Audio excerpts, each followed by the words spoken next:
رضی اللہ تعالی عنہ کا لوگوں کو خدمت کرنا، مخلوق کی خدمت کرنا، یہ آپ کے سرشت میں داخل تھی، یہ آپ کی فطرت تھی۔ بچپن ہی میں سے آپ کے اندر اللہ کے بندوں کو خدمت کا جذبہ کار فرما ہے۔ آپ نے اپنے والد گرامی سید غیاث الدین رضی اللہ تعالیٰ عنہ کے وراثت میں ایک باغ پایا تھا اور ایک پنچکی تھی، لیکن جب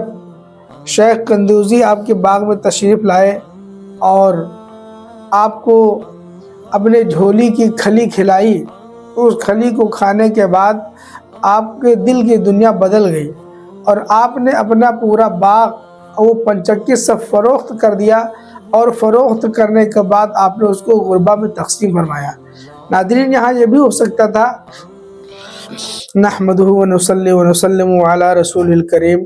وبعد، اعوذ باللہ من الشیطان الرجیم، بسم اللہ الرحمن الرحیم۔ ناظرین اکرام، رجب کا مبارک مہینہ ہم اور آپ کے لیے اس لحاظ سے بہت ہی مبارک اور مقدس ہے کہ سرکار غریب نواز رضی اللہ تعالی عنہ کی تاریخ وفات 6 رجب المرجب ہے۔ یہ سرکار غریب نواز عطا رسول خواجہ شیخ المشائخ قطب الاقطاب نائب رسول فی الہند کا مبارک مہینہ ہے۔ سرکار غریب نواز رضی اللہ تعالی عنہ ہندوستان میں جب تشریف لائے تو یہاں پر ہر طرف ظلم ستم اور کفر و الحاد کے بادل چھائے ہوئے تھے، اور آپ نے اپنی حکمت عملی اور غربا نوازی، غربا پروری اور خدمت خلق کے بدولت لوگوں کو دامن اسلام سے وابستہ فرمایا۔ آج میں آپ حضرات کے سامنے غریب نواز رضی اللہ تعالی عنہ کی خدمت خلق کے حوالے سے آپ کے کچھ کارنامے پیش کرنے کی سعادت حاصل کر رہا ہوں۔ حاضرین اکرام، سرکار غریب نواز رضی اللہ تعالی عنہ کا لوگوں کو خدمت کرنا، مخلوق کی خدمت کرنا، یہ آپ کے سرشت میں داخل تھی، یہ آپ کی فطرت تھی۔ بچپن ہی میں سے آپ کے اندر اللہ کے بندوں کو خدمت کا جذبہ کار فرما ہے۔ آپ نے اپنے والد گرامی سید غیاث الدین رضی اللہ تعالی عنہ کے وراثت میں ایک باغ پایا تھا اور ایک پنچکی تھی، لیکن جب شیخ قندوزی آپ کے باغ میں تشریف لائے اور آپ کو اپنے جھولی کی کھلی کھلائی، اس کھلی کو کھانے کے بعد آپ کے دل کی دنیا بدل گئی اور آپ نے اپنا پورا باغ وہ پنچکی سب فروخت کر دیا، اور فروخت کرنے کے بعد آپ نے اس کو غربا میں تقسیم فرمایا۔ ناظرین، یہاں یہ بھی ہو سکتا تھا کہ سرکار غریب نواز رضی اللہ تعالی عنہ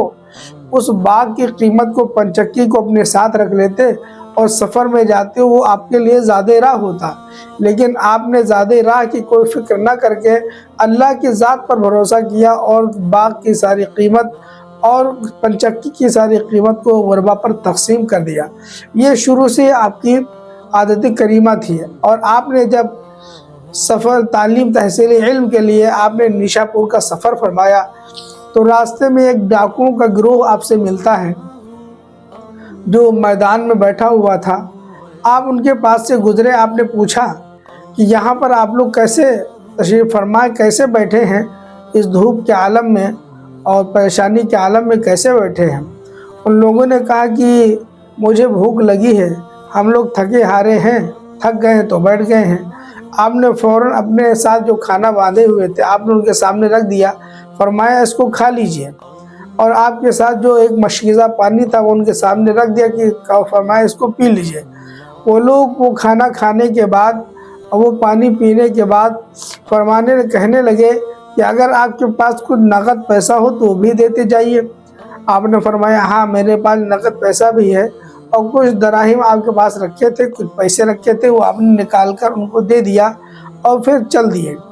تھوڑی دور ابھی آپ چلے تھے کہ وہ تینوں چور جو وہاں بیٹھے تھے وہ آ کر کے آپ سے ملاقات کرتے فرمائیے، کہتے ہیں کہ جناب آپ یہ تو بتائیں کہ آپ کہاں سے آئے ہیں، کہاں تشریف لے جا رہے ہیں؟ تو آپ نے فرمایا کہ میں اپنے گھر سے آیا ہوں، سمرقند سے آیا ہوں، اور میں نیشاپور جا رہا ہوں سفر کرنے کے لیے، اپنے تحصیلی علم کے لیے، علماء سے علم حاصل کرنے کے لیے جا رہا ہوں۔ تو ان چوروں نے کہا نیشاپور تو بہت دور ہے۔ آپ نے فرمایا یہ تو مجھے بھی معلوم ہے بہت دور ہے، بہت لمبی مسافت ہے۔ انہوں نے کہا کہ سب آپ نے کھانا مجھے کھلا دیا، پانی سارا دے دیا اور آپ نے سارے پیسے بھی دے دیے، اب آپ اپنا راستہ کیسے طے کریں گے؟ تو آپ نے فرمایا کہ جو رب تمہیں اس میدان میں کھانا کھلا سکتا ہے اور تمہاری ضروریات کو پوری کر سکتا ہے، وہی رب مجھے بھی آئندہ راستے میں کھانا بھی کھلا سکتا ہے اور میری ضروریات کو پوری کر سکتا ہے، لہٰذا مجھے جانے دیجیے۔ ان لوگوں نے کہا کہ اے جناب، آپ نے تو میری آنکھ کھول دی، میرے دل کی دنیا بدل دی آپ نے۔ میں آج سے ہم لوگ چور ہیں، ہم لوگوں نے آپ کو دھوکہ دیا اور جھوٹ بولے ہیں، ہم لوگ بھوکے نہیں تھے، پریشان حال نہیں تھے، بس آپ کے پاس جو کچھ چیز موجود تھی اس کو لینا تھا۔ سرکار غریب نواز نے فرمایا کہ ٹھیک، آپ نے لے لیا، اب واپس جائیے۔ انہوں نے کہا کہ نہیں، جو میں نے لے لیا ہے، کھا لیا، میں اس کی قیمت دینا چاہتا ہوں آپ کو۔ تو آپ نے فرمایا کہ یہ سیرت رسول کے خلاف ہے، رسول اللہ کی سنت یہ ہے کہ جو کسی کو دے دیا جاتا ہے وہ واپس نہیں لیا جاتا ہے، لہذا میں واپس نہیں لوں گا، آپ لوگ جائیے، میں نے آپ کو معاف کر دیا۔ وہ کہتے ہیں کہ آج ایسے ہم بھی آپ کی بارگاہ میں سچی توبہ کرتے ہیں کہ آج سے ہم لوگ کبھی چوری نہیں کریں گے۔ تو اس طرح غریب نواز رضی اللہ تعالیٰ عنہ نے خدمت خلق کے ذریعہ لوگوں کو ہدایت پر گامزن کیا، راہ حق پر لے کر کے آئے۔ اور آپ جب اجمیر شریف تشریف لائے، بہت سے غیروں نے، اغیار نے آپ پر قاتلانہ حملے کرنے کی کوشش کیا اور بہت سے لوگوں نے آپ کو ستانے پریشان کرنے کی کوشش کی، لیکن آپ نے کبھی بھی ان کے ظلم کا بدلہ ظلم سے نہ دے کر کے ان کو دعاؤں سے نوازا اور ان کو سینے سے لگایا، جس کا اثر یہ ہوا کہ آپ کے وہ بندے بے دام بن گئے۔ ایک شخص آپ کی بارگاہ میں، ایک نوجوان آتا ہے اور آپ کو قتل کرنے کے ارادے سے چھری اپنے بازو میں، اپنے لباس میں چھپائے ہوئے ہوتا ہے۔ وہ شخص آیا آپ کے خدمت میں، ابھی حاضر ہوا تھا، یہ آپ کو دیکھا، آپ نے ارشاد فرمایا کیوں نوجوان، کیوں آئے ہو؟ جس ارادے سے آئے ہو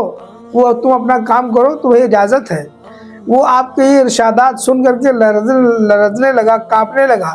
کہنے لگا کہ میں آیا تو تھا آپ کو قتل کرنے کے لیے، لیکن اب آپ کو قتل کرنے کی میرے اندر ہمت نہیں رہی ہے۔ تو سرکار نے ارشاد فرمایا ضرور آپ اپنا کام کیجئے، آپ کو اجازت ہے۔ تو کہنے لگا کہ اب میں قتل نہیں کروں گا، البتہ آپ مجھے کلمہ پڑھا کر کے مسلمان کر لیجئے۔ وہ فوراً آپ کے دست حق پرست پر لا الہ الا اللہ محمد رسول اللہ پڑھ کر مسلمان ہو جاتا ہے۔ اس طرح آپ کے اخلاق کریمانہ، آپ کی خدمت خلق اور آپ کے مخلوق خدا پر جو آپ کی مہربانی تھی، اس کے بدولت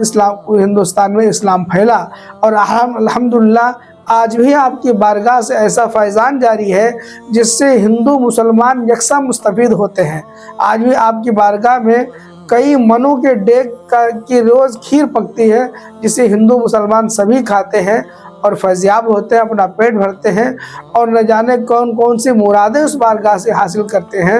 اللہ رب العزت کی بارگاہ میں دعا ہے کہ ہم اور آپ کو سرکار غریب نواز رضی اللہ تعالیٰ عنہ کے دامن سے وابستہ ہونے کی توفیق عطا فرمائے، ان کی تعلیمات پر چلنے کی توفیق عطا فرمائے، اور ان کے جیسا ہم اور آپ کو بااخلاق بننے کی توفیق عطا فرمائے۔